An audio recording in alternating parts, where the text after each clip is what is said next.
রাজনৈতিক টানাপোড়েন আর আইনি মারপ্যাচের মধ্যে বেগম খালেদা জিয়াকে শেষ পর্যন্ত সেনানিবাসের বাড়িটি ছাড়তে হল। ঘটনাটি বিএনপির সর্বস্তরের নেতাকর্মীদের মধ্যে ছড়িয়ে দিয়েছে একটি গভীর বিষণ্ণতা আর ক্ষোভ। পরিপ্রেক্ষিতে স্কটল্যান্ড বিএনপি আয়োজন করেছিল একটি প্রতিবাদ সভায় সভাপতিত্ব করেন সংগঠনের আহ্বায়ক আব্দুর রহিম জাকির। হাসিনা ডিজিটাল বাংলাদেশ করার জন্য এসেছিল, উনি কি তাহলে খালেদা জিয়ার এই প্রতি অন্যায় অবিচার করার জন্য আসছিল? সভাটি পরিচালনা করেন যুগ্ম আহ্বায়ক আব্দুল মুকিত খান বাদশা। এই কার্যকলাপ করতেছে স্বৈরাচারী সরকারের মতোই করতেছে, শেখ হাসিনাকে হুঁশিয়ারি করে জানিয়ে দিতে চাই।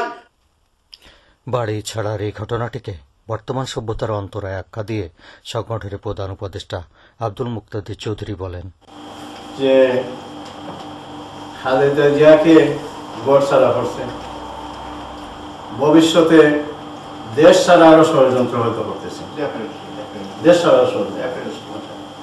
ইনশাআল্লাহ বিএনপি যতদিন থাকবে খালেদা জিয়াকে জিয়ার স্মৃতি থেকে কোনো সময় মুছে ফেলতে পারবে না।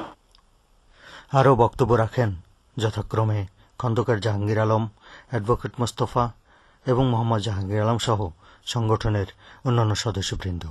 বঙ্গবন্ধুর কন্যা শেখ হাসিনা উনি ভুলে গেছেন যে তিনিও একদিন জেলখানায় ছিলেন। একজন মানুষ যখন 12 বছর কোনো বাড়িতে থাকে তখন তার বাড়িতে একটা রাইটস হয়ে যায়, আর 20 বছর যখন থাকে তখন সে যদি তার নিজস্ব বাড়িও না থাকে তাহলে সে এই বাড়ির মালিকানা অর্জন করে। যেহেতু এই বাড়ির মামলাটি বিচারাধীন আছে, হাইকোর্টে বিচারাধীন আছে, এই অবস্থায় কোনো অবস্থাতেই কোনো লোককে বাড়ি থেকে বিতাড়িত করা যায় না। বাড়িটি পুনরায় খালেদা জিয়াকে ফিরিয়ে না দেওয়া পর্যন্ত তীব্র আন্দোলন অব্যাহত রাখার ঘোষণা দেন বক্তারা সম্মিলিত কণ্ঠে।